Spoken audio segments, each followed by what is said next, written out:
Ce 14 avril 1821, exilé sur l'île de Sainte-Hélène, Napoléon Bonaparte a encore quelques jours à vivre.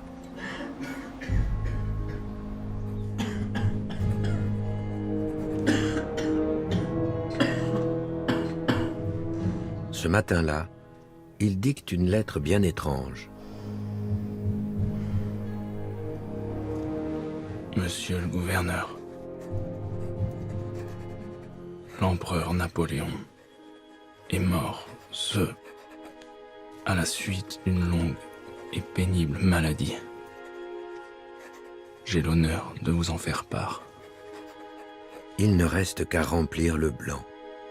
L'empereur prépare un modèle de faire-part à transmettre après son décès au gouverneur de l'île. De sa mort, il veut tout régenter. La mort, il la connaît bien.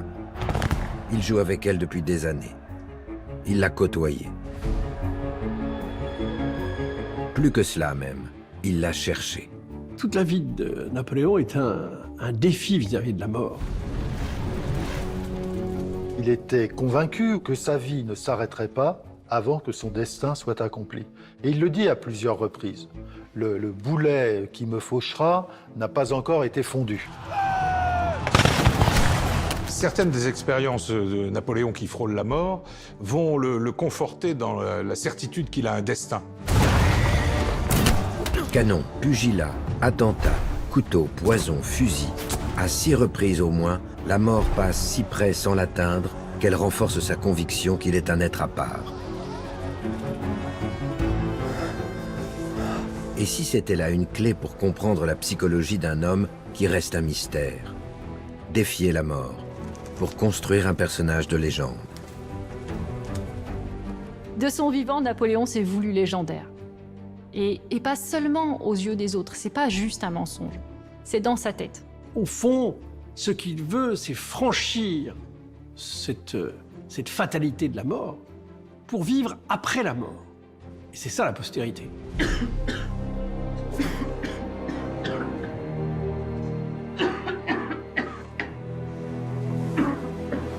Est-ce pour cette fois?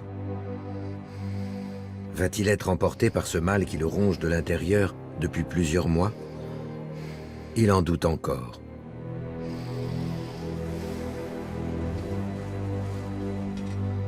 Ne serait-ce pas dommage de ne pas mourir après avoir si bien mis en ordre ses affaires? L'empereur est impatient. Impatient que cette mort couronne une légende qu'il a commencé à construire quand Napoléon n'était encore que Bonaparte.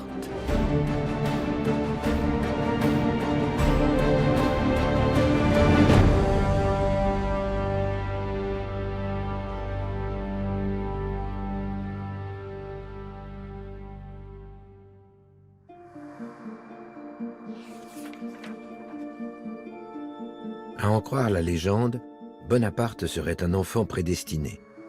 Né en Corse d'une famille de notables, il est envoyé en France pour suivre une formation militaire.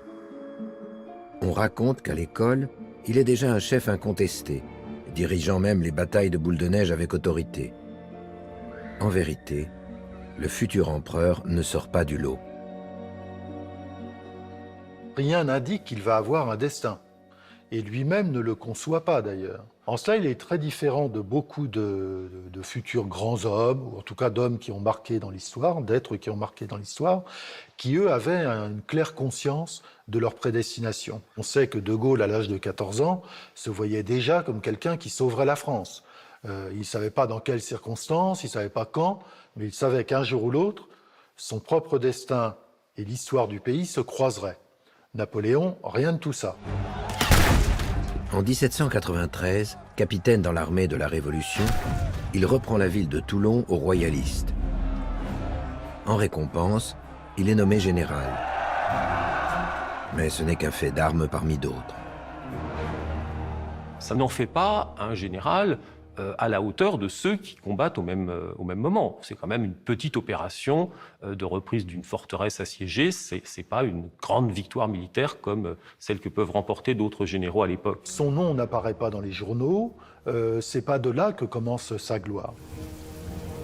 À 26 ans, sa carrière piétine.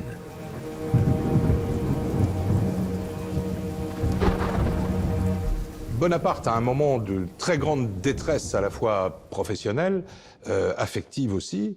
Il se retrouve un petit peu sans emploi, seul à Paris. Il n'est pas dans la misère, mais enfin, il s'interroge beaucoup sur son avenir. Lettre du 10 août 1795 à son frère Joseph. Moi, très peu attaché à la vie, tout me fait braver le sort et le destin. Et si cela continue, mon ami, je finirai par ne pas me détourner lorsque passe une voiture. Quand il exprime cette idée dans sa jeunesse de suicide, c'est parce qu'il ne voit pas à quel moment sa carrière peut et doit s'envoler. Il végète et il a eu cette phrase qui sans doute explique cela. Il a dit « Vivre vaincu et sans gloire, c'est mourir tous les jours ». Et puis, soudain, à l'automne 1795, sa vie bascule. Le 5 octobre, le 13 vendémiaire dans le calendrier révolutionnaire, des émeutes royalistes enflamment Paris. La République est en danger. Le général Bonaparte est chargé de rétablir l'ordre.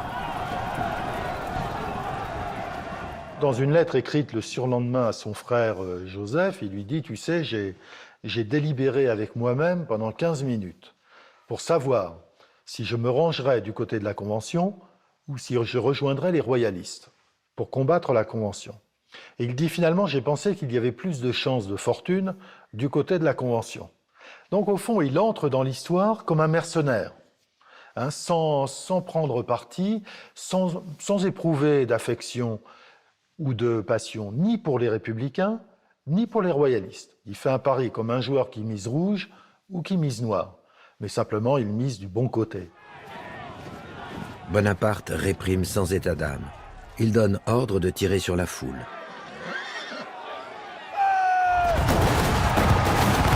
La rébellion est matée en quelques heures. Comme à Toulon, il n'hésite pas à s'exposer aux balles. Son cheval est tué. Pourtant, à son frère Joseph, il se contente d'écrire « Comme à mon ordinaire, je ne suis nullement blessé. »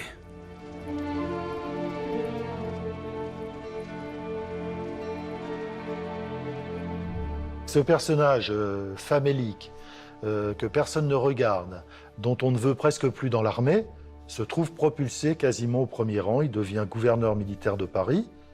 Et devenant gouverneur militaire de Paris, il va pouvoir entrer dans le lit de Joséphine. Joséphine de Beauharnais, la maîtresse des puissants. Pour Bonaparte, c'est l'autre événement de ce mois d'octobre 1795. Lui qui ne craint pas la mort a soudain une furieuse envie de vivre. Il est follement amoureux. Il l'épouse quelques semaines plus tard. Joséphine, qu'il rencontre à l'automne 1795, est une femme qui va lui donner d'abord beaucoup de confiance en lui et lui ouvrir beaucoup de portes. Bonaparte en société est très gauche et très réservé. Elle est au contraire l'entre-gens même. Il devient plus mondain, il fait davantage de sorties et d'apparitions en public, et à partir de cette époque, on se rend compte qu'il peut étendre, grâce à elle, son réseau social. Les émeutes royalistes, l'amour de Joséphine. En un mois, Bonaparte, qui n'était rien, est devenu quelqu'un. La situation militaire de la France va faire le reste.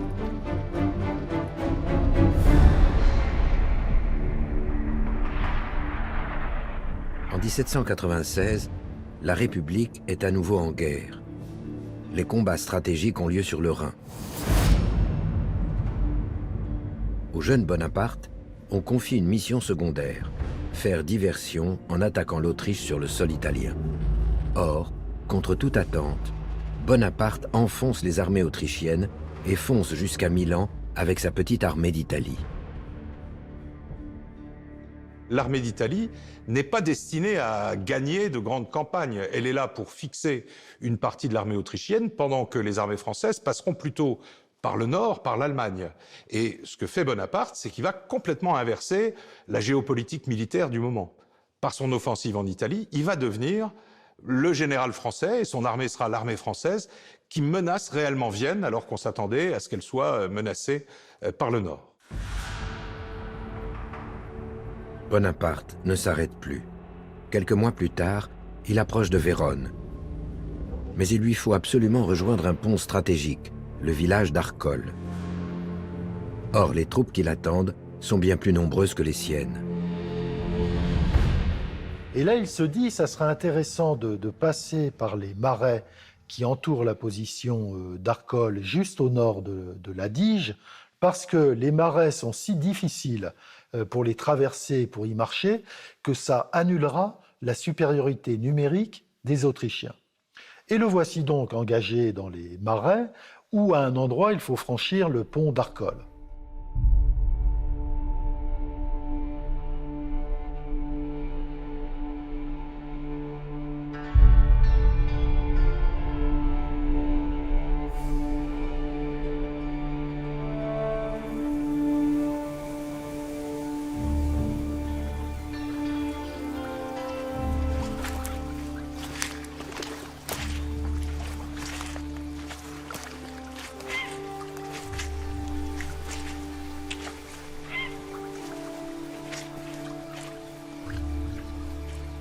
Le 15 novembre au matin, Bonaparte a réussi la première partie de son plan. Ses troupes sont arrivées sans résistance dans les marais italiens.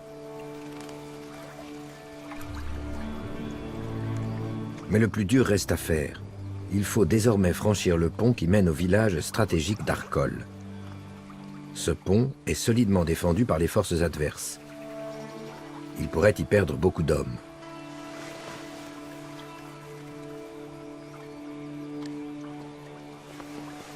Bonaparte a étudié attentivement les lieux. C'est le seul passage pour atteindre rapidement Arcole. Le sort de la bataille est en jeu. Il doit prendre une décision.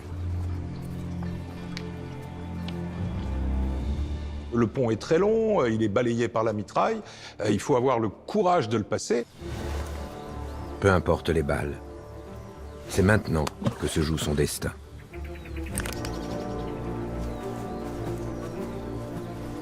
Et là, Bonaparte joue un coup de poker en essayant d'entraîner l'ensemble de sa troupe à l'assaut des positions adverses. Il croit à la fortune, avec une majuscule, avec un F majuscule.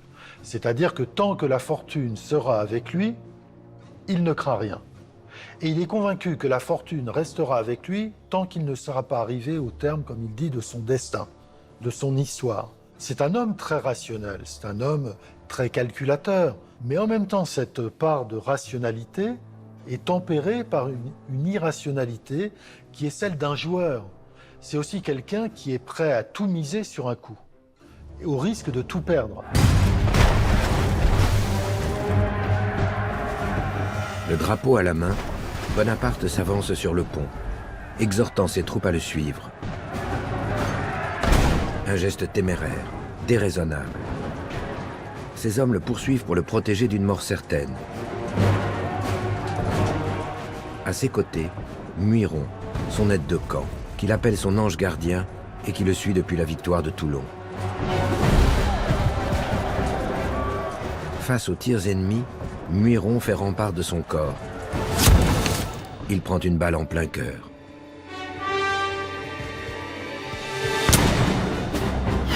Le feu redouble. C'est la débandade.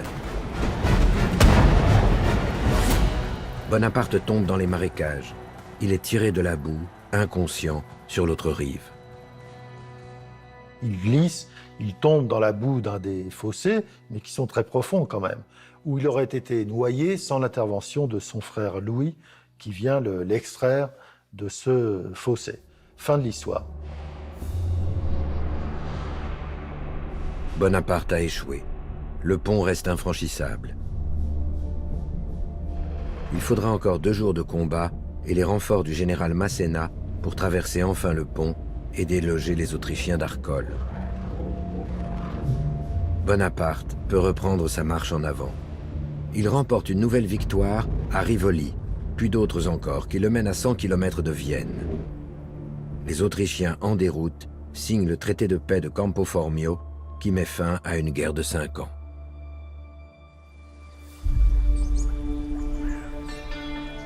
Pourtant, de toute la glorieuse campagne d'Italie, l'épisode qui reste le plus célèbre est cette traversée ratée du pont d'Arcole. Bonaparte a fini dans la boue. Il a perdu son ami Muiron, mais il y a trouvé la preuve qu'il est un élu du destin. Le sacrifice de Muiron, sa mort, c'est vraiment la preuve qu'il ne doit pas mourir. Les autres peuvent mourir, mais que lui-même doit poursuivre sa destinée et qu'il est protégé. C'est comme ça que va naître aussi dans l'armée une légende que Napoléon est protégé par une étoile, est protégé par une espèce de talisman. Et par extension, Napoléon va devenir en fait une sorte de talisman pour l'armée, et le soldat va se dire que s'il y a Napoléon à sa tête, l'armée va être sauvée et elle va aller à la victoire. Cette légende ne doit rien au hasard. Bonaparte fait tout pour l'entretenir. Depuis le début de la guerre, il publie le courrier de l'armée d'Italie. On peut y lire « Bonaparte vole comme l'éclair et frappe comme la foudre. Il est partout et il voit tout. » Napoléon écrit lui-même ses textes en grande partie, et ça on en est certain puisque on a pu retrouver des lettres qui sont des brouillons et où on voit que chaque mot est vraiment sous-pesé, chaque virgule est mise à la place où il faut pour que le texte ait son impact. Il n'est pas seulement un général génial, il est un propagandiste génial. Il sait trouver les mots pour grandir ses victoires, pour les mettre à la hauteur des grands exploits de l'histoire militaire de l'Antiquité. Bonaparte n'est pas rentré d'Italie qu'il réécrit déjà l'histoire d'Arcole. Il commande un tableau au jeune peintre Joseph-Antoine Gros.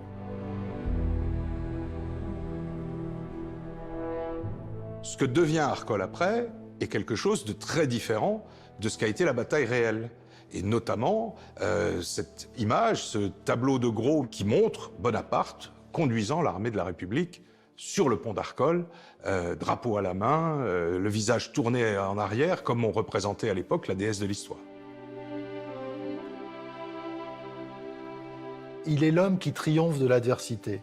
Il est l'homme qui est plus fort que les circonstances, qui est plus fort que la géographie, que le temps, que la force de l'ennemi, etc. Et c'est ce qui fait de ce tableau la représentation la plus forte, la plus puissante du mythe de Napoléon. C'est ainsi que la traversée manquée du pont d'Arcole a été reproduite, magnifiée, des centaines de fois. Ce face-à-face avec la mort pose la première pierre de sa légende.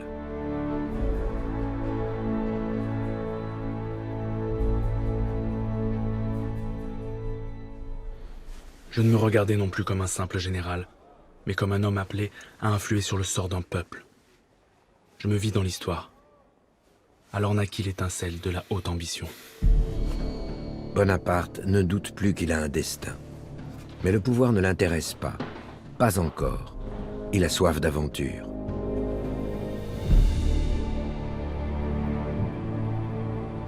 Auréolé de sa campagne d'Italie, il embarque de Toulon avec 50 000 soldats. Il a pour mission de conquérir l'Égypte et de couper la route des Indes à l'ennemi anglais. Il y ajoute des dizaines de savants et d'ingénieurs pour en faire également une grande expédition scientifique. Des dessinateurs témoigneront de son épopée.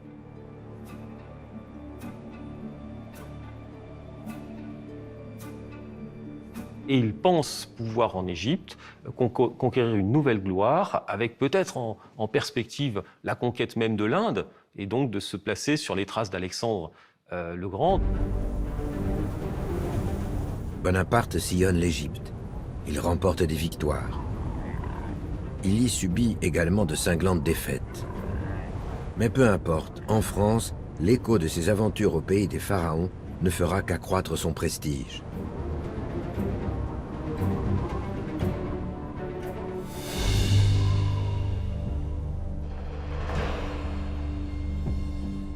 Or, Bonaparte n'est pas parti depuis 1 an que la situation est à nouveau critique. Aux frontières, la guerre a repris face à une nouvelle coalition. À l'intérieur du pays, les révoltes se multiplient en Bretagne, Vendée, Midi ou Corse, et dans les territoires conquis, comme en Italie. On est au bord de l'anarchie. Les Français ne mangent plus à leur faim, la sécurité n'est plus assurée, il n'y a plus de route, enfin tout est quand même très abîmé et surtout le pays est dans un état économique comme civil absolument désastreux. Les Français ne savent plus vers qui se tourner, le directoire est complètement discrédité. Le directoire, cet organe de 5 membres, dirige la France depuis la fin de la Convention. 5 directeurs qui siègent au Palais du Luxembourg et qui sont complètement dépassés. La situation peut basculer à tout moment. Les rumeurs de complot sont permanentes. L'un des directeurs, Emmanuel Sieyès, prend les devants. Il veut supprimer le directoire et prépare un coup d'État, mais tout en douceur. Les conjurés veulent procéder le plus légalement possible. C'est-à-dire, ils veulent que le régime qui va disparaître transmette volontairement et librement, entre guillemets, ses pouvoirs au régime qui va naître. Sieyès veut instaurer un nouveau pouvoir plus fort. Il faut donc forcer les parlementaires à changer la Constitution et que le peuple reste calme. Pour le faire, il a besoin d'un général pour commander les troupes. Parce que, bien sûr, il va s'appuyer sur la garnison de Paris. Il n'a pas l'intention du tout de l'utiliser, mais il veut s'appuyer sur cette garnison. Donc il cherche un général. Sieyès cherche donc un général populaire et disponible. À quelques milliers de kilomètres, Bonaparte se tient informé de tout ce qui se passe à Paris. Il comprend qu'il est temps de rentrer. Il abandonne son armée en Égypte et part en pleine nuit à bord d'une frégate qui porte le nom de Muiron, l'ami qui s'est sacrifié pour lui au pont d'Arcole. Quand Bonaparte quitte son armée en Égypte, il tente un pari absolument fou. D'abord, il n'est pas sûr de rentrer en France parce que tous les bateaux sont capturés par la flotte anglaise et il ne sait pas quel accueil il va trouver une fois revenu en France parce qu'il est quand même un général qui quitte son armée sans ordre, donc qui pourrait être considéré comme déserteur. Bonaparte avait disparu en Égypte pendant un peu plus d'1 an. Il n'y avait plus de nouvelles, on ne savait pas ce qu'il était devenu, on le disait, certains le disaient malade, d'autres le disaient mort, et on le voit arriver soudainement sur la Côte d'Azur. Voilà. Personne ne l'attendait plus. Dès son débarquement à Fréjus, il est acclamé. Avignon, Valence, Lyon, partout la même scène se reproduit. Bonaparte, dans l'esprit des gens, il reste le symbole des victoires de l'époque de la campagne d'Italie. Celui qui avait réussi à imposer un traité de paix à l'Autriche et à rétablir la paix en France. Il reste l'image du général victorieux. Les paysans descendent spontanément des villages avec des lanternes la nuit, des chandelles, pour éclairer sa route, pour ne pas qu'il soit attaqué par des bandes de brigands. Bonaparte ne s'y trompe pas. La poire est mûre, comme il dit. Il a le sentiment d'être quelqu'un à part, quelqu'un qui est prédestiné pour la gloire et prédestiné pour éclairer son siècle. Voilà. Il est l'homme qui arrive au bon moment. Il est devenu l'homme le plus populaire de France, le sauveur qu'ils attendent. De retour à Paris, il accepte d'entrer dans la conjuration de Sieyès.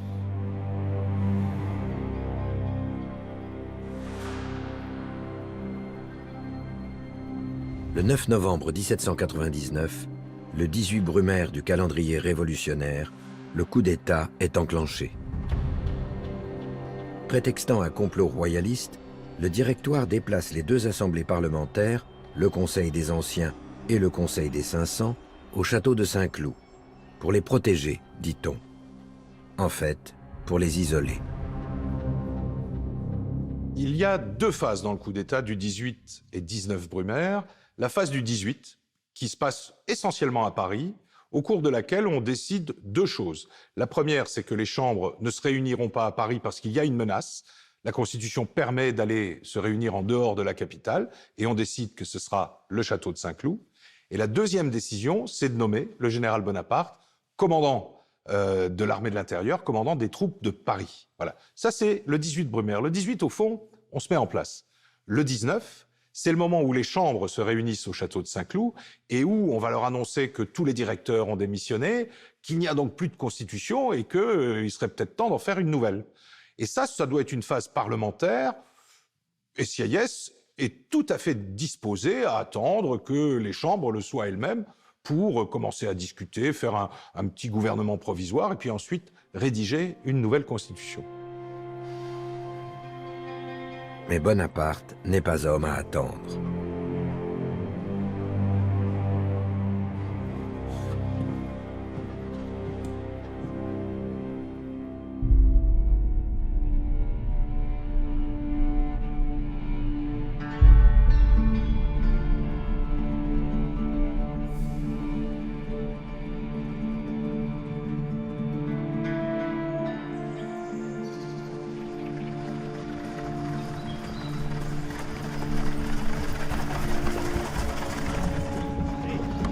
Le lendemain matin, Bonaparte brusque les événements. Il se rend lui-même à Saint-Cloud, où sont rassemblés les parlementaires. Il espère profiter de ce coup d'État pour prendre le pouvoir. Mais il sait que pendant la nuit, des intrigues se sont nouées contre lui.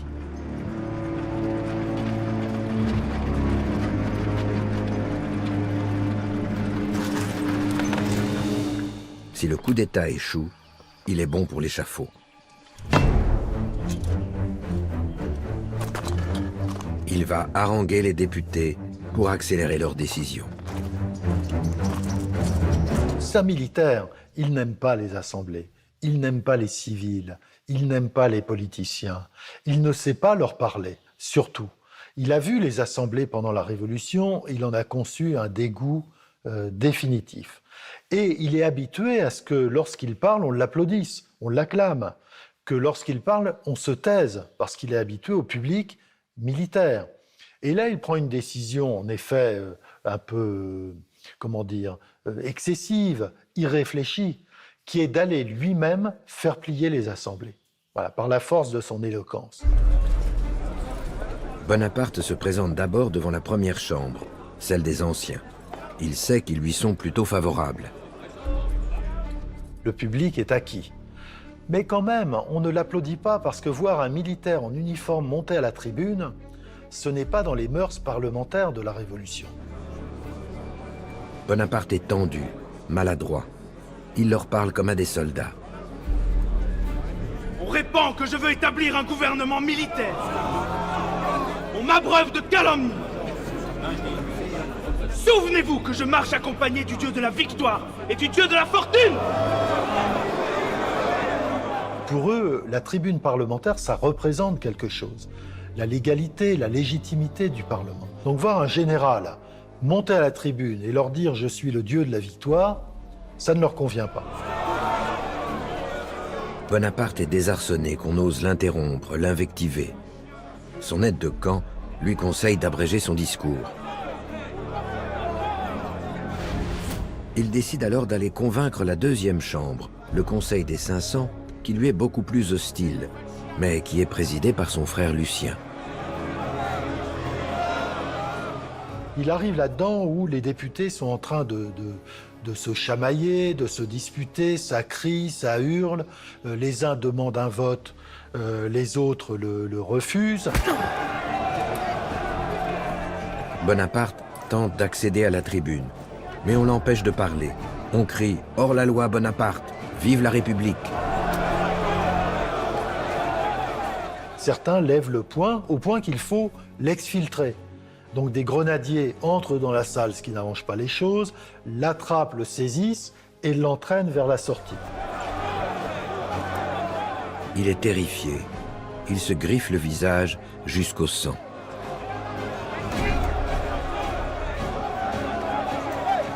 Les députés l'agrippent, il semble qu'il ait été bourré de quelques coups de poing au passage et ont réussi à le sortir. Et il a eu à la sortie un malaise.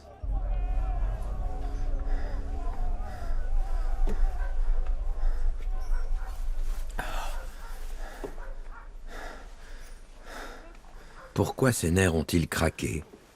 Comment lui, si vaillant chef militaire, a-t-il pu se faire impressionner par des hommes en toge? Pour la première fois, et presque la seule de sa vie, Bonaparte a eu peur. Car cette scène lui en a rappelé une autre qu'il n'est pas prêt d'oublier. Un certain 10 août 1792.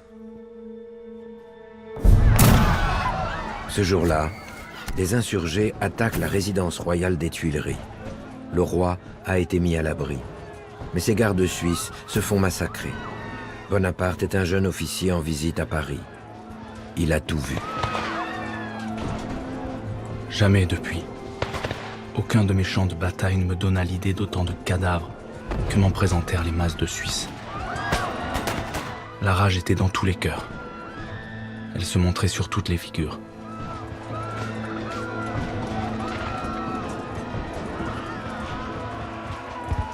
Tout ce qu'il ne maîtrise pas, il le redoute. Et c'est vrai que naît du 10 août 92 cette aversion contre une forme de violence directe et une violence qui devient incontrôlable. Bonaparte n'a pas vraiment peur de la mort, mais a peur de certaines morts, d'être par exemple exécuté ou lynché par la foule. Cette perspective-là lui fait peur. Autant mourir d'un coup de fusil sur le champ de bataille, atteint par un boulet, ne lui fait pas peur. Par contre, effectivement, tomber sous les coups d'une foule le panique et il perd son contrôle de lui-même.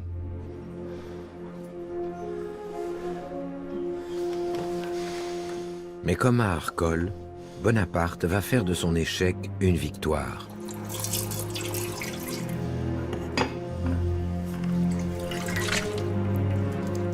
Ma fortune n'aurait-elle triomphé des plus redoutables armées que pour venir échouer contre une poignée de factieux?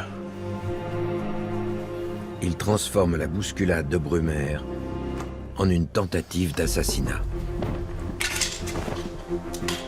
Bonaparte couvert de sang, le costume dérangé, les troupes peuvent croire qu'on a voulu assassiner leur général, et c'est ce qu'on va leur dire. C'est ce que va leur dire finalement Lucien Bonaparte, en disant que le Conseil est, sous la domination de gens qui possèdent des poignards. L'idée des poignards est très, très présente dans le coup d'État 18 Brumaire. On a essayé de tuer votre général, et moi, qui suis son frère, je sais qu'il va lutter pour la liberté, donc aidez-le.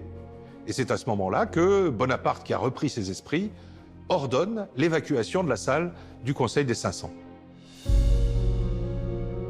Ces poignards imaginaires sont un nouvel épisode de la légende. Bonaparte a triomphé de la mort. Il a fait mieux que César.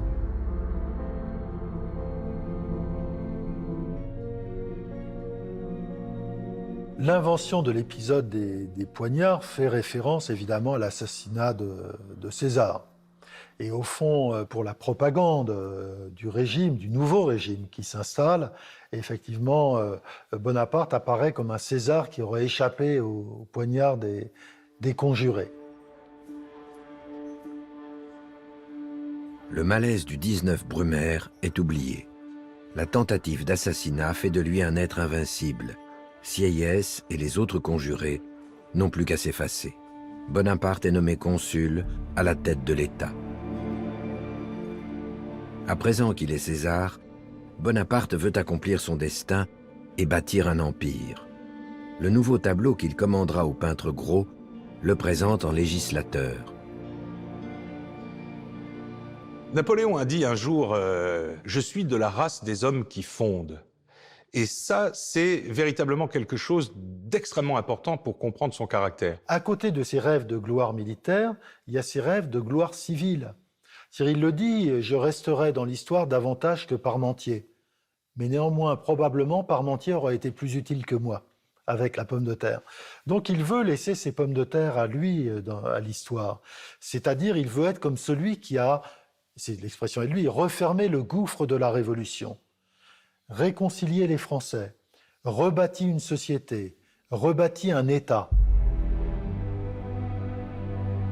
Mais en concentrant toute l'autorité, le premier consul devient la cible de tous les complots. Cela ne l'inquiète guère, jusqu'à ce que la Camarde ne vienne lui faire une nouvelle visite.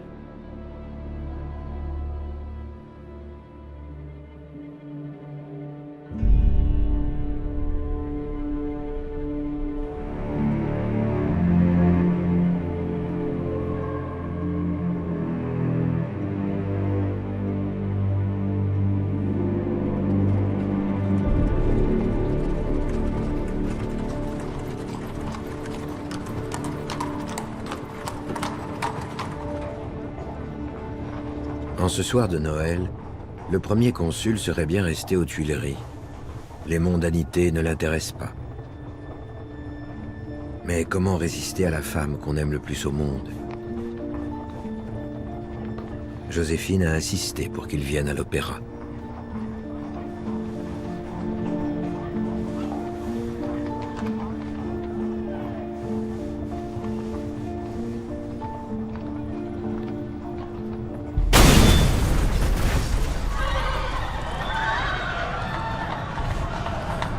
Cette fois, la mort s'est approchée tout près. Bonaparte vient d'échapper au premier attentat à la bombe de l'histoire. Un attentat terrible, à la voiture piégée. La rue Saint-Nicaise est dévastée. L'attentat s'est produit à quelques centaines de mètres des Tuileries.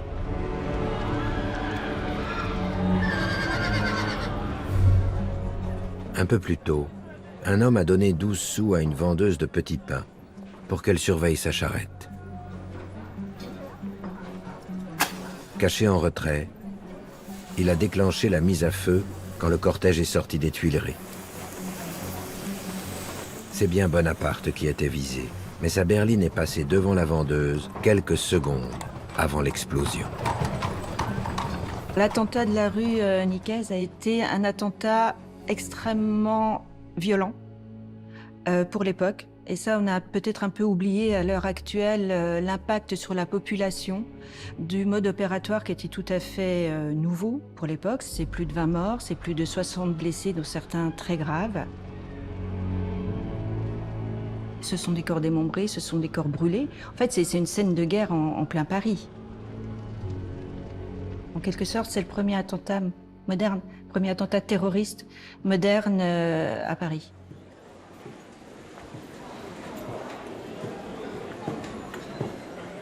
Bonaparte reste impassible. Il se rend à l'opéra comme si de rien n'était. La rumeur de l'attentat l'a précédé et on l'acclame sans discontinuer pour son sang-froid.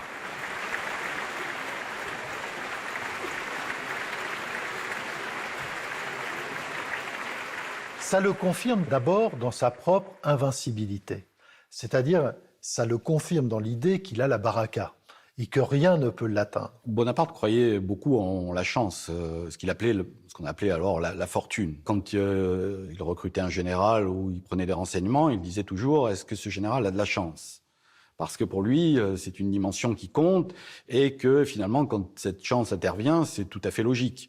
Lorsqu'il échappe à l'attentat de la rue Saint-Nicaise, il dira cette fois, c'est pas passé loin, mais encore une fois, il a eu de la chance.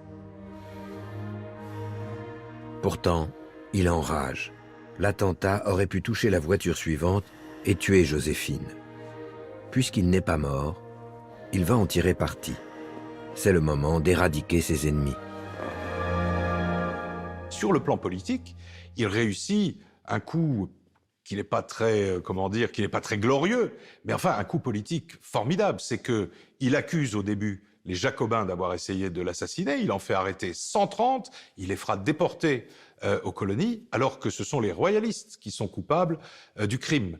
Et bien sûr, une fois qu'il sera convaincu que ce sont les royalistes qui ont fait le coup, il va se tourner vers les royalistes, et là aussi, il va leur retirer un certain nombre de forces. L'attentat de la rue Saint-Nicaise lui révèle peut-être son invincibilité, mais aussi sa popularité, et lui ouvre la porte à frapper des deux côtés de l'échiquier.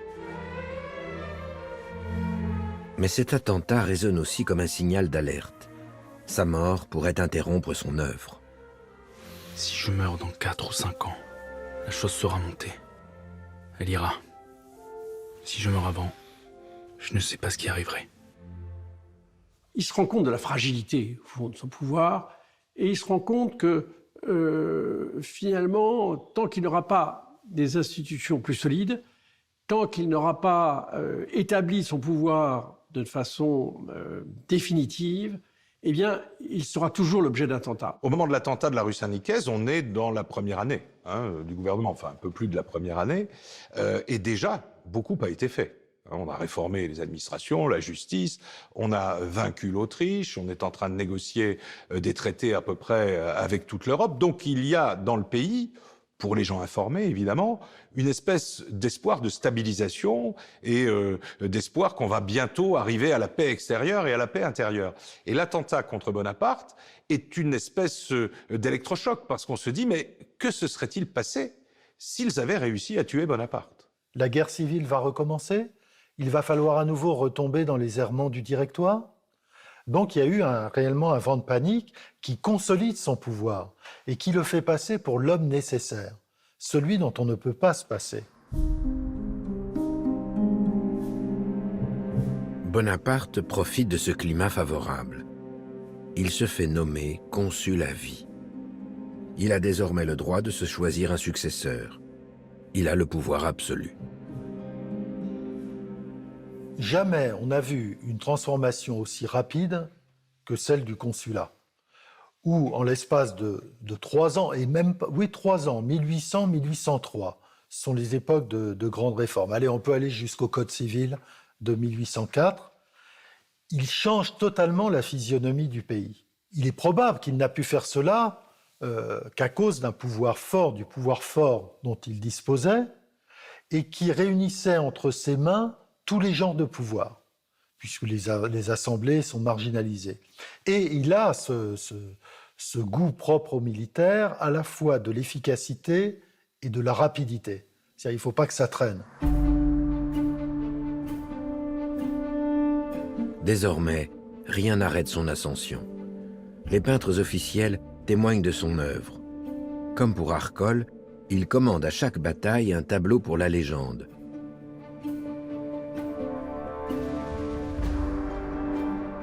L'un des plus parlants célèbre la campagne de Marengo par le peintre David. Napoléon a passé le col du Saint-Bernard à dos de mulet, mais la légende retiendra le cheval blanc. Le tableau en soi est un chef-d'œuvre de communication et correspond très bien aux idées de propagande qui se mettent petit à petit en place. On le voit en portant le manteau pourpre qui évoque justement le manteau des généraux de la Rome antique. Donc il y a cette idée de triomphe qui est déjà présente. Il y a également le cheval blanc qui lui est une image véritable depuis fort longtemps de cheval du vainqueur. Et il y a surtout dans un petit coin en bas à gauche un caillou sur lequel sont inscrits les noms d'Hannibal et de Charlemagne. Et là, toute l'histoire a compris que le point d'aboutissement, c'était là.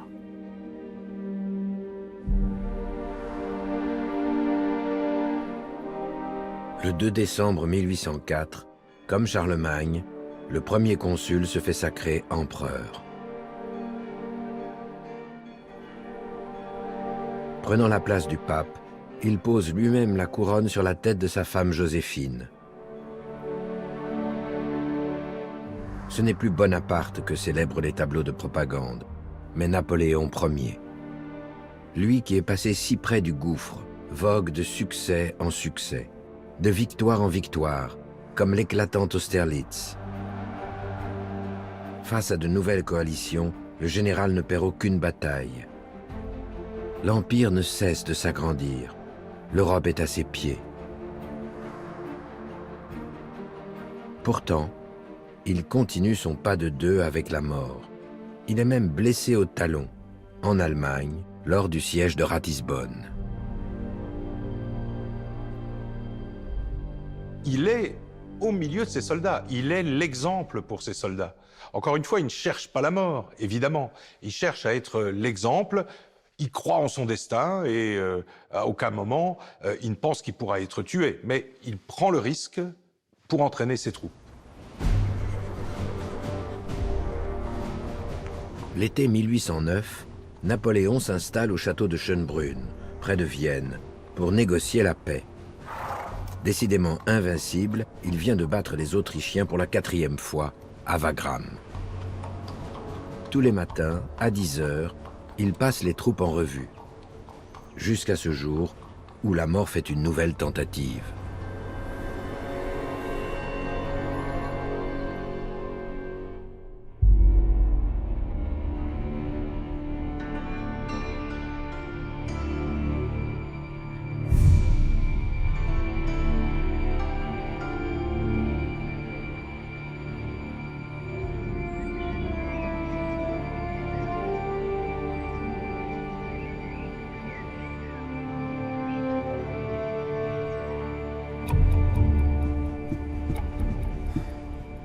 On a intercepté un Allemand avec un couteau pendant la revue des troupes, un certain Friedrich Staps.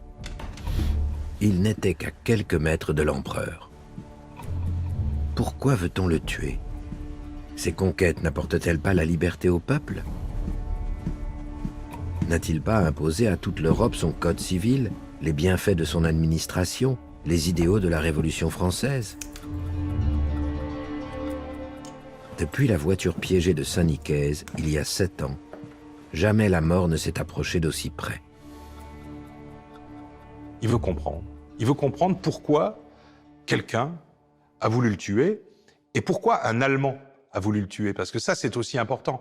Pour Napoléon, dans son système de pensée, qui est un système de pensée extraordinairement français, voilà, la prépondérance est bonne pour la prépondérance de la France est bonne pour le continent. Donc, il ne se pose pas tellement de questions sur l'accueil populaire profond qu'ont ces projets, puisque à l'arrivée, il va détruire la féodalité, il va réorganiser les États, il va leur donner de bonnes finances, et puis il va les mettre dans un système dont la France sera le centre. Et la France, évidemment, c'est toujours beaucoup mieux que les autres. Napoléon a construit toute sa politique sur le consensus populaire. Le plébiscite en France, en particulier, mais dans les autres pays, quand il les conquiert, il veut rechercher le soutien des peuples. Et donc il ne comprend pas les résistances populaires qui ont existé dans plusieurs pays. Il cherche partout à se faire aimer, en quelque sorte. Napoléon veut l'interroger. Il veut parler les yeux dans les yeux à ce jeune terroriste.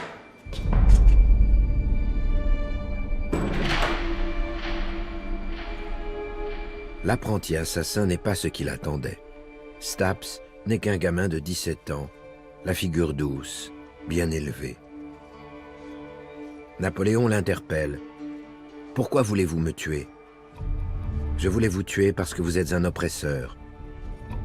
Et si je vous faisais grâce ?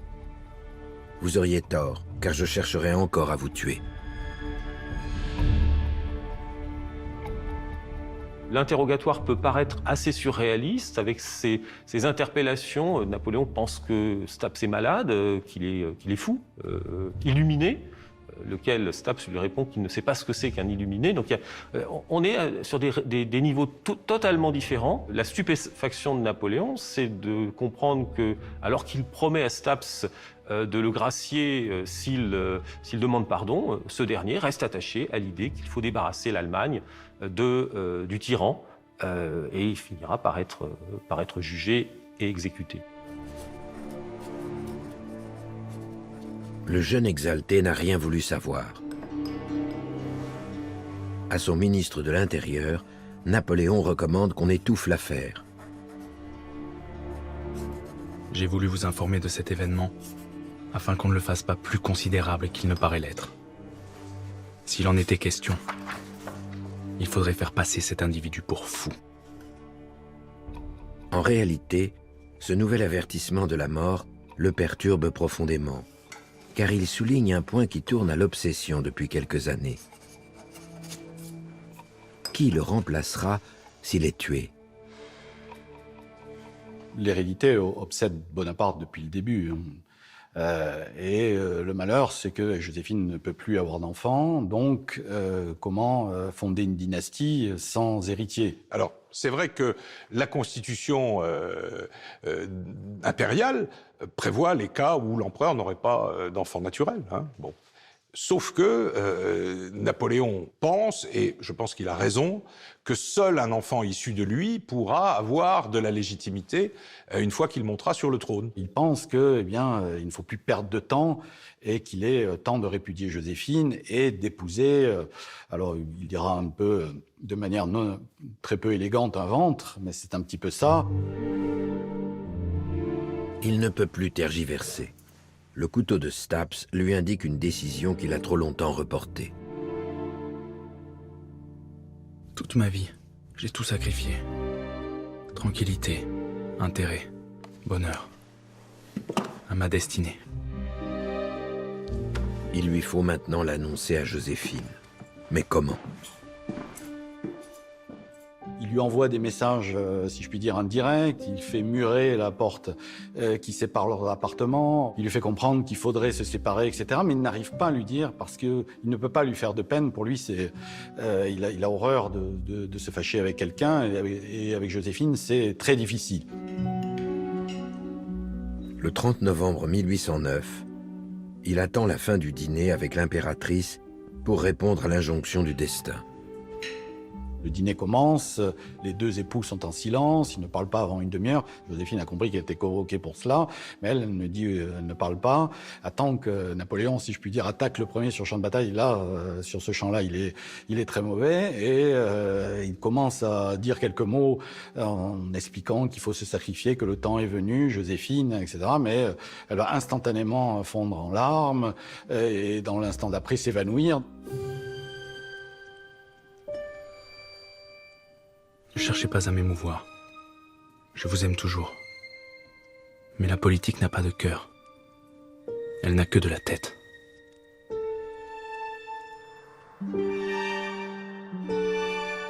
Ils divorcent par consentement mutuel le 15 décembre 1809 aux Tuileries, 2 mois seulement après la tentative d'assassinat de Staps.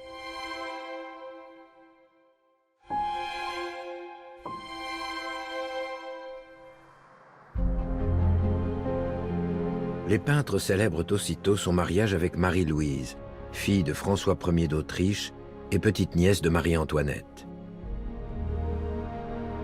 Un an plus tard, naît Napoléon François-Joseph Charles Bonaparte, le fils tant attendu. Quoi qu'il arrive, la pérennité de son œuvre semble assurée par un héritier. Le nom de Napoléon est promis à la postérité. L'empereur est au zénith quand, pour la première fois, le destin lui tourne le dos.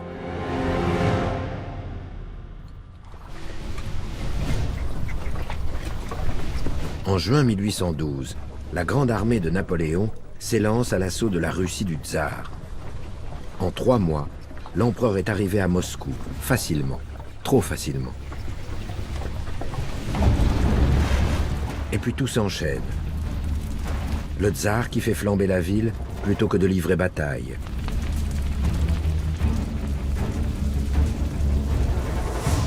La retraite avec le froid pour principal ennemi.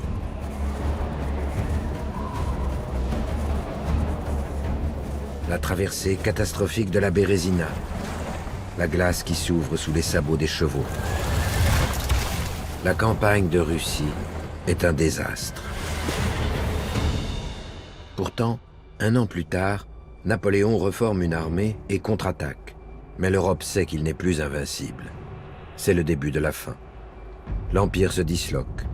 La Russie, rejointe par la Prusse et l'Autriche, le repousse inexorablement.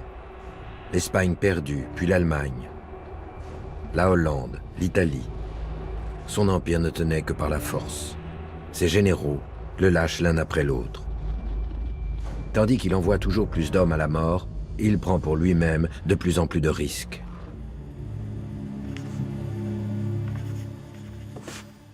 La vie m'est insupportable. J'ai tout fait pour mourir à Arcy. Les boulets n'ont pas voulu de moi. C'est vraiment le moment où il sent que ça s'en va, qu'il comprend qu'il n'a plus le pouvoir, il comprend l'immensité de sa chute. Et c'est vrai que quand on voit en mars 1814, là où il est, alors qu'un an avant, il était maître de l'Europe, ou quasiment, il a quand même cette notion de chute qui lui saute au visage et on aurait été déprimé à moins, certainement. Le 30 mars 1814, les troupes de la coalition entrent dans Paris.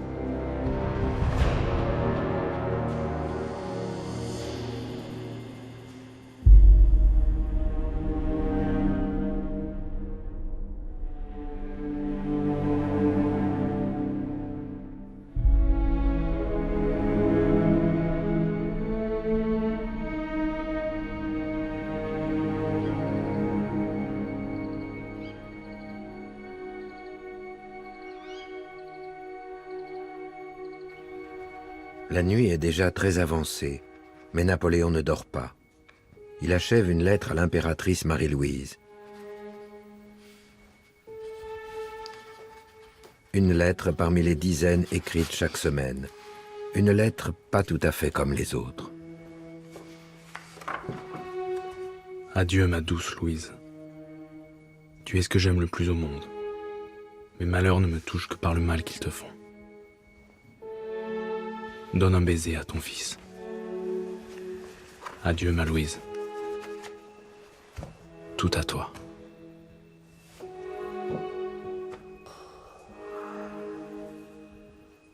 Dans cette lettre, il répète « adieu, adieu ». Il concluait toujours et terminait ses lettres par un adieu, mais là, cet adieu, adieu répété, et le ton de la lettre d'ailleurs est assez triste. On sent là une plume lasse et résignée, et un homme prêt à commettre l'irréparable, ce qu'il va faire.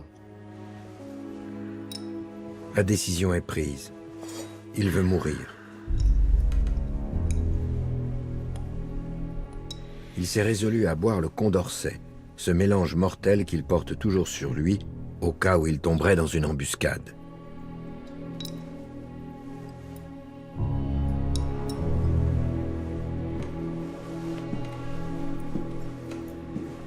Ses généraux l'ont trahi. Son empire s'est effondré.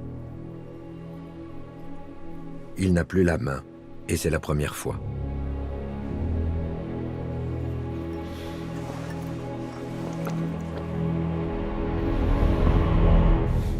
Si on reprend la chronologie, parce qu'elle est assez importante, le 11 avril, dans la nuit, est signé le traité de Fontainebleau, par lequel il renonce au trône de France et qui lui donne la souveraineté de l'île d'Elbe.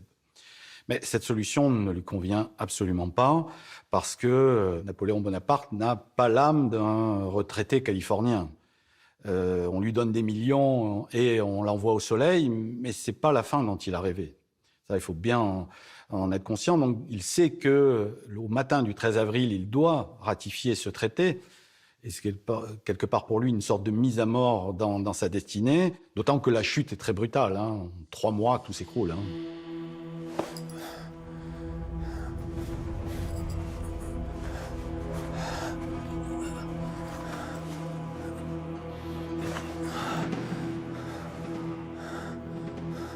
Il a le sentiment que sa destinée arrive à son terme, et en même temps, c'est un homme de culture antique.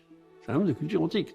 Donc, il pense à tous ces hommes dans l'Antiquité qui ont mis fin à leur jour. Et au fond, je crois que c'est l'image qu'il veut donner. Il veut donner, pour la postérité, puisque c'est la question qui l'obsède, qui est la plus importante, eh bien d'un homme qui, finalement, n'a pas accepté d'être un vaincu. Et la façon de ne pas accepter d'être un vaincu, eh bien, c'est de quitter ce monde.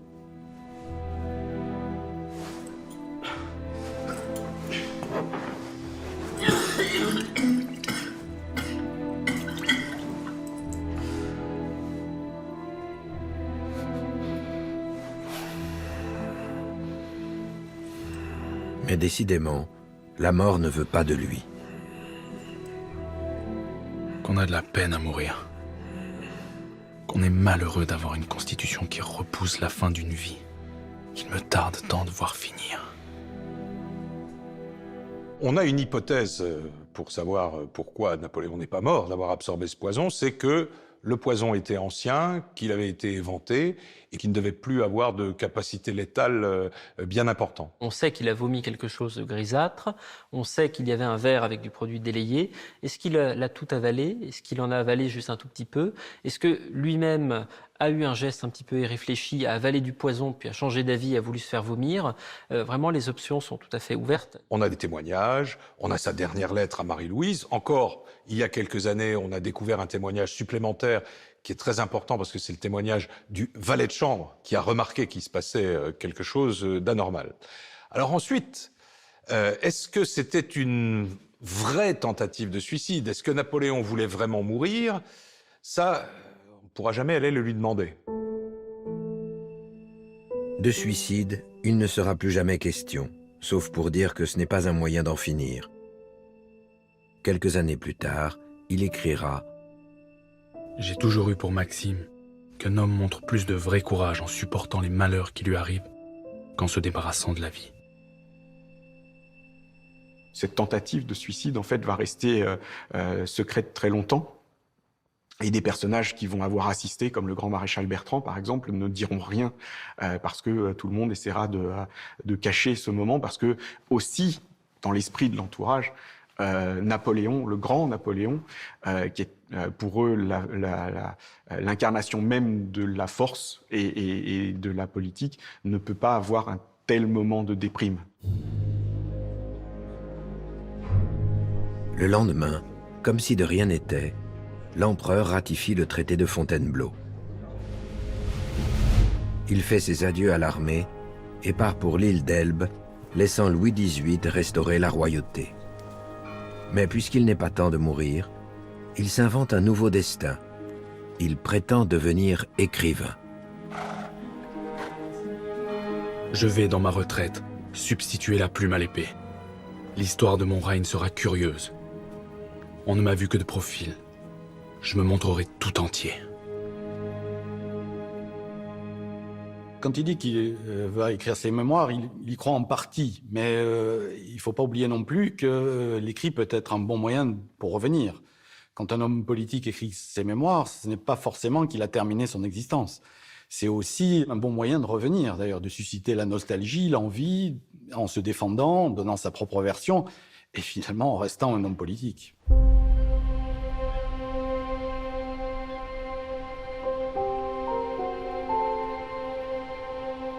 L'exil n'est qu'une parenthèse. À peine arrivé à l'île d'Elbe, il retrouve énergie et ambition. Dans ce micro-royaume qu'on lui a octroyé, l'empereur déchu est à l'étroit.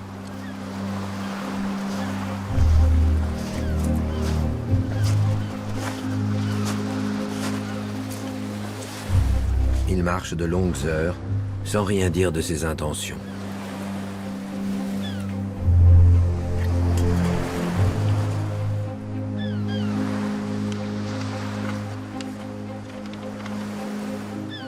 Mais il suit attentivement les nouvelles de France.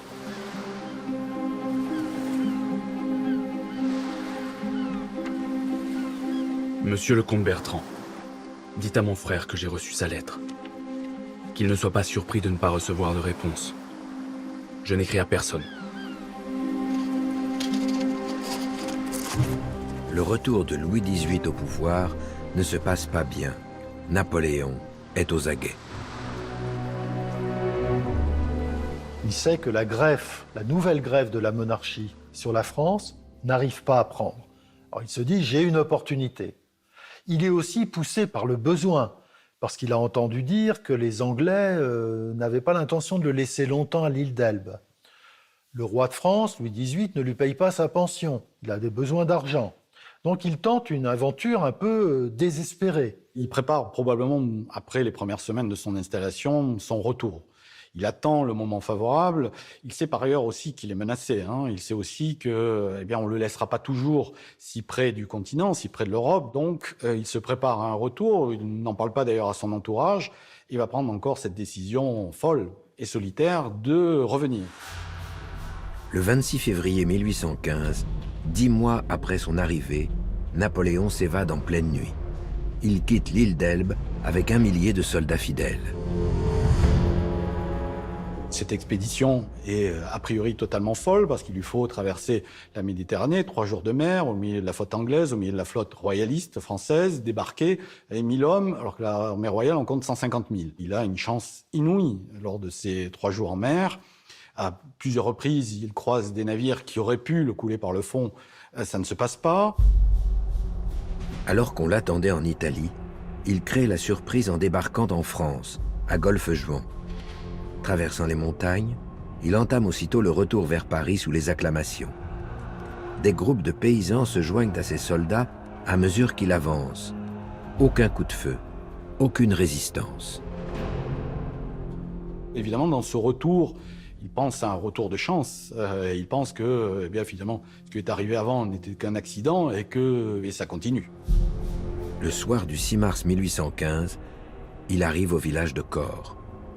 Si le destin lui est favorable, le lendemain, il entrera dans Grenoble.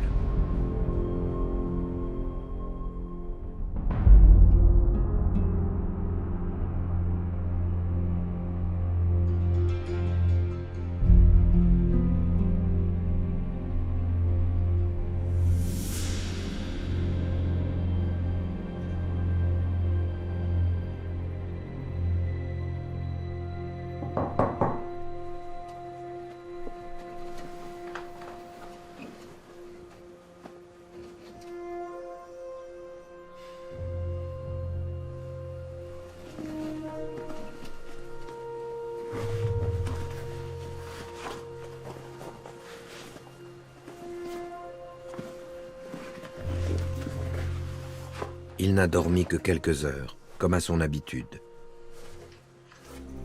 Il sait que la journée s'annonce décisive. Depuis l'évasion de l'île d'Elbe, le destin lui a été favorable. Mais rien n'est gagné.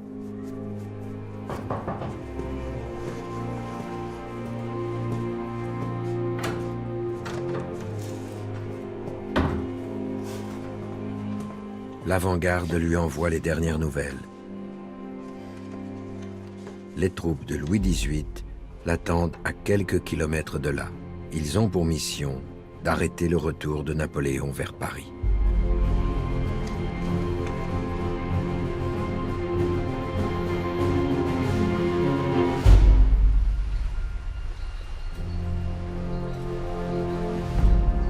C'est sur les bords du lac de Laffrey que Napoléon va mettre une fois encore sa vie dans les mains du destin.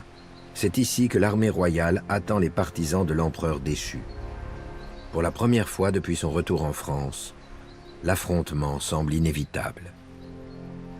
Il avait choisi ce qui deviendra la route de Napoléon, la route des Alpes, parce que comme il n'avait pas beaucoup d'hommes, les chemins étaient étroits, et s'il y avait une bataille, on ne pouvait pas aligner beaucoup d'hommes face à lui. Mais quand il arrive dans la plaine de Laffrey, elle est large, donc face à lui, il y a des régiments royalistes en nombre.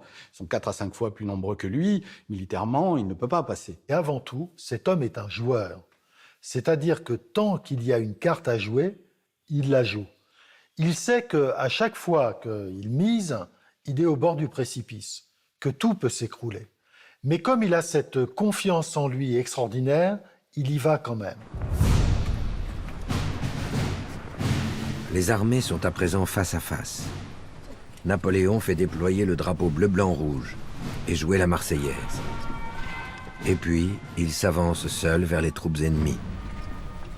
Face à lui, les baïonnettes sont pointées, les fusils prêts à faire feu.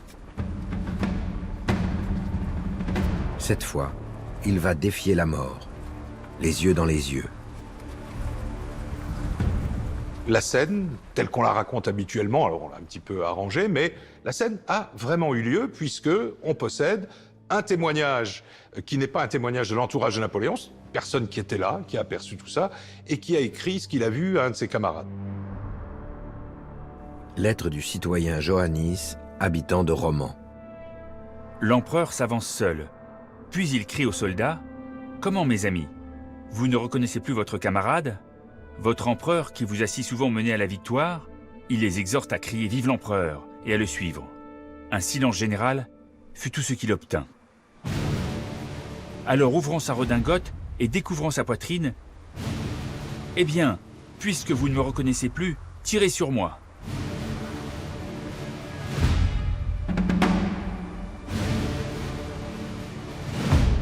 C'est vrai que c'est à la fois un coup de poker et en fait, quelque part, il pense que de toute manière, personne n'aura le courage de tirer. Parce que pour le soldat de base comme pour l'officier jusque dans les grades les plus élevés, il y a une relation de confiance, d'admiration.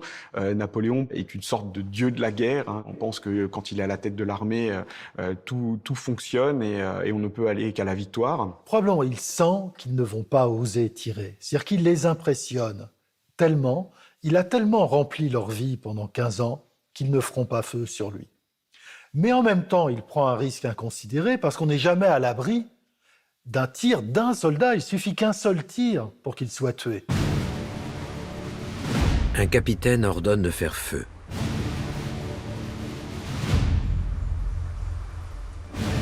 Mais les fusils restent muets. Et la situation bascule.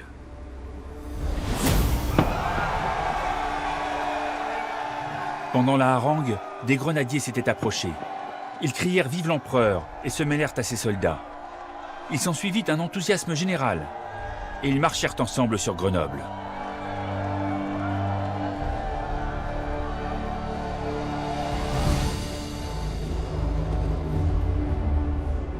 Ma bonne Louise, je t'ai écrit de Grenoble que je serai bientôt à Paris. Les peuples courent en foule au-devant de moi. Des régiments entiers quittent tout pour venir me rejoindre. Le retour est triomphal. Louis XVIII s'est enfui. Napoléon arrive le 20 mars dans la capitale sans avoir fait verser une goutte de sang à ses troupes. C'est magnifique jusqu'au moment où Napoléon est à Paris. Une fois qu'il est à Paris, c'est là qu'il se rend compte que la situation n'est pas aussi simple qu'il l'a pensé. Il y a d'abord la menace extérieure.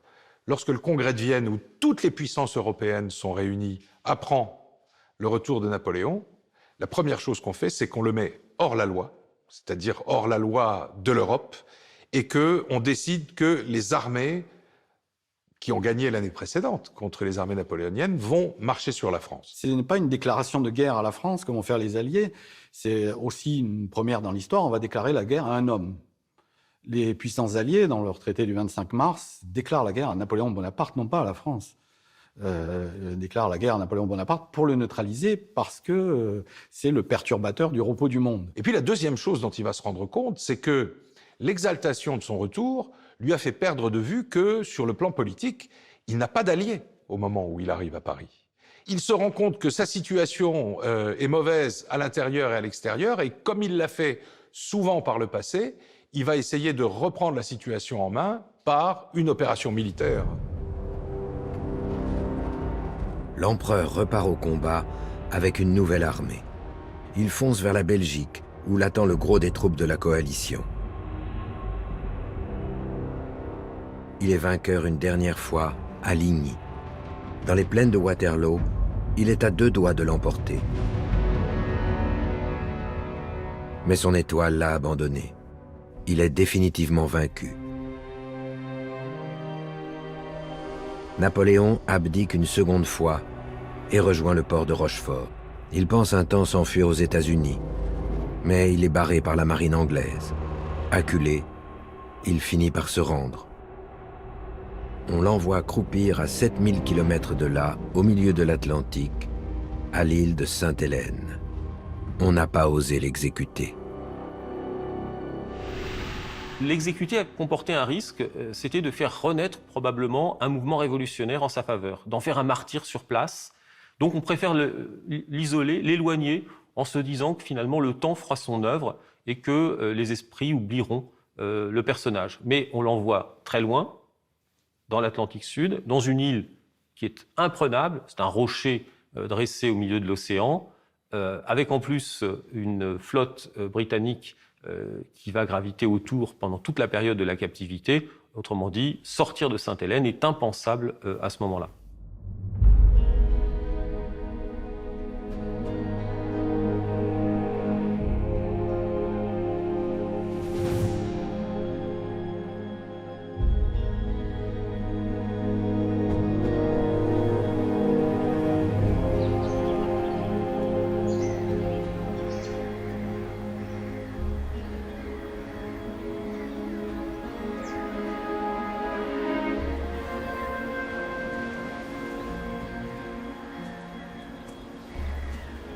J'aurais dû mourir à Waterloo.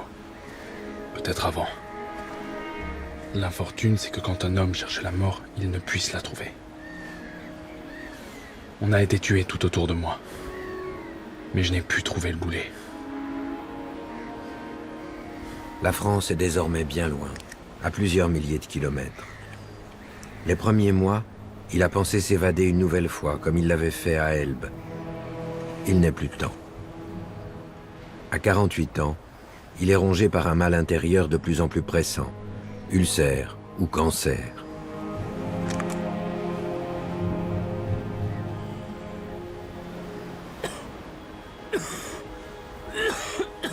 Il pense déjà à l'au-delà.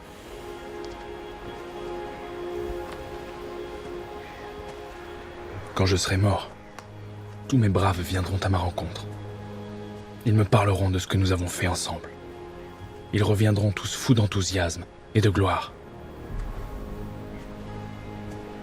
À partir du moment où Napoléon sait qu'il ne quittera pas Sainte-Hélène, il va commencer beaucoup plus consciemment à travailler pour sa légende. Il le dit à son entourage, il utilise des phrases aussi modestes que « si le Christ n'était pas mort en croix, il ne serait pas Dieu ». Sous-entendu, il faut que je subisse mon martyre.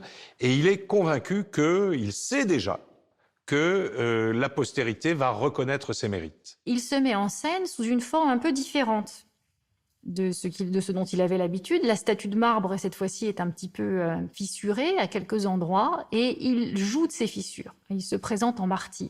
Martyr de l'Angleterre et de la tyrannie du gouverneur, envoyé sur une île déserte, terrible, une île qui viendrait du diable. On l'a mis au milieu d'un plateau sombre et obscur où la pluie tombe en permanence et où on mange des rats. En réalité, Sainte-Hélène, évidemment, c'est terrible. Il est loin de sa famille, il est loin de son fils, il est loin de ses amis, il est loin de son épouse, mais les conditions de vie à Sainte-Hélène ne sont pas si terribles. Je pense que Napoléon aggrave lui-même les conditions de sa propre détention en s'emprisonnant dans sa propre prison, c'est-à-dire en s'enfermant dans sa chambre alors qu'il pourrait profiter de toute l'île.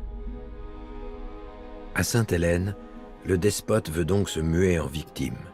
Mais pour que le scénario fonctionne, il lui faut un bourreau. Ce sera le gouverneur anglais Hudson Lowe. La grande chance de Napoléon, d'une certaine façon, à Sainte-Hélène, c'est d'avoir été en butte avec un gouverneur, Hudson Lowe, qui sera le méchant face au martyr. Les choses auraient pu se passer tout à fait différemment. Incontestablement, Napoléon et son entourage ont grossi le trait dans cette opposition des méchants Anglais au gentil Napoléon qui est persécuté. En réalité, Hudson Lowe aurait peut-être été tout à fait capable de s'entendre avec Napoléon, mais Napoléon n'avait pas envie d'avoir un geôlier compatissant ou clément. Napoléon voulait un geôlier qui soit impitoyable, qui s'en prenne à lui, qui restreigne ses libertés parce qu'il tient à poser en martyr face à la postérité. Donc on peut dire en un sens, oui, que c'est Napoléon qui a créé Hudson Lowe. Napoléon est beaucoup plus brillant que Hudson Lowe et il est vrai qu'il le manipule. Napoléon provoque le gouverneur. On lui demande de se montrer, il se cache. Plus il est brimé, plus il est satisfait, conscient que son image est en train de changer. Le martyr me dépouille de ma peau de tyran. Ça permet d'effacer tout un pan de son histoire, tout ce qui avait été mis en avant par la légende noire de Napoléon dès 1814, l'ogre qui a fait dévorer des milliers ou des centaines de milliers de conscrits pendant les campagnes militaires, le tyran, l'étranger même, etc. Il y a toute une série d'arguments qui se sont dressés contre Napoléon, Ces arguments sont progressivement effacés par l'image du martyr, le prisonnier sur son rocher. C'est un artiste de son destin. Il a pressenti que, en devenant une victime, eh bien, on le verrait d'une façon différente. Il va complètement inverser son image. Voilà. Au lieu d'être l'homme despotique, vraiment intransigeant, et bien subitement, il va être un vaincu et ça va créer cette formidable image d'une forme de, on pourrait dire, de Christ de l'époque moderne. À partir de mars 1821, son état se dégrade.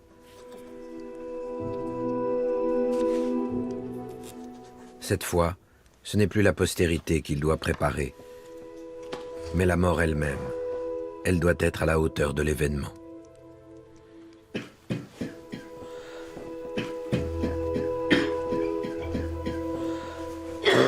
Napoléon a une agonie qui est très longue, très lente et sans doute très douloureuse. Il n'en finit pas de mourir et cela va lui permettre de mettre en scène sa mort. Il va le faire de façon très consciente, malgré ses souffrances. Il réussit à mettre en scène une mort qui est une mort de souverain. Au soir de sa vie, Napoléon a pleinement conscience qu'il joue sa dernière bataille. Sa dernière bataille de l'image. Ça, il le sait parfaitement. Et un des moyens de faire une ultime déclaration au monde, c'est de faire un testament. Il va mêler à la fois l'homme, Bonaparte, puisqu'il y a des legs particuliers, des dons matériels à des proches, mais également le monarque, l'homme d'État. Et c'est en ça que le testament demeure une grande déclaration et une façon de se poser pour l'éternité. Je meurs dans la religion apostolique et romaine, dans le sein de laquelle je suis né il y a plus de 50 ans.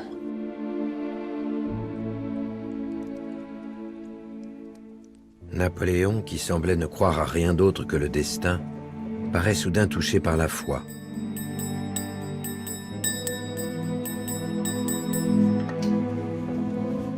À quelques jours de sa mort, il demande même à se confesser.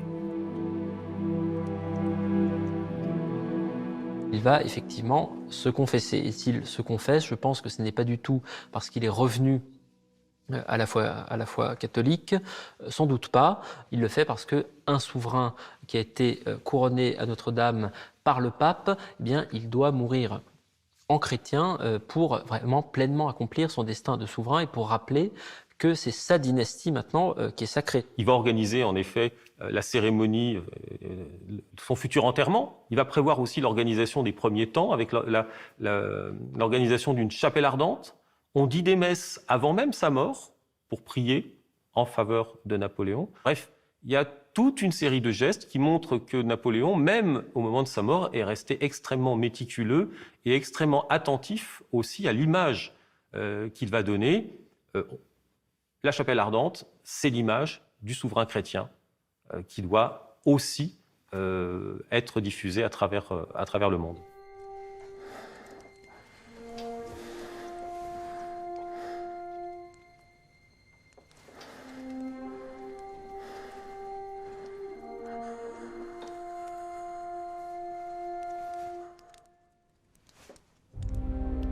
Le 5 mai à 5h49 de l'après-midi, la mort, qu'il a tant de fois défiée, triomphe enfin de Napoléon. À moins que ce ne soit l'inverse. Car l'histoire de Napoléon ne s'arrête pas avec sa disparition. Comme il l'avait espéré, elle prend une dimension inédite. L'annonce de sa mort à Paris ne provoque pas d'énormes remous. Bon, il y a quelques petites manifestations, mais pas une émotion collective. Et puis, il va y avoir la phase d'émergence, de développement et de submersion de tout de la légende dorée, qui donne un empereur libéral, un empereur qui est pour l'égalité. Bref, comme on le lui a fait dire, le messie de la Révolution. Il est intéressant de voir qu'une partie des populations ne croit pas à sa mort, comme s'il était immortel, comme si finalement il avait accédé au rang de demi-dieu.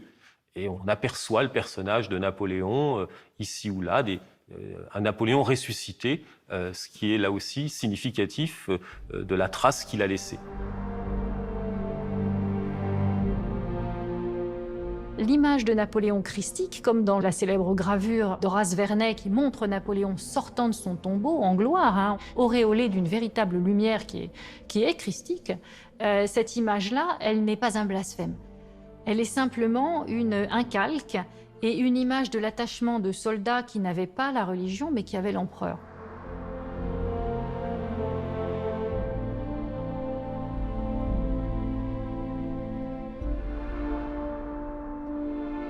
Je désire que mes cendres reposent sur les bords de la Seine,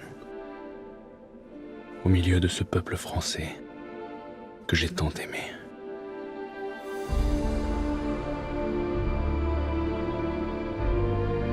« 20 ans après sa mort, comme il l'espérait, son corps est rapatrié de Sainte-Hélène à Paris. Un imposant tombeau est aménagé aux Invalides. C'est un événement national. L'homme qui croyait en son destin est devenu une légende. Sa mort est incontestablement sa plus grande victoire parce qu'il manquait à son épopée une dimension littéraire. Il y a eu la dimension picturale avec des artistes de génie, mais il manquait encore, si je puis dire, les mots.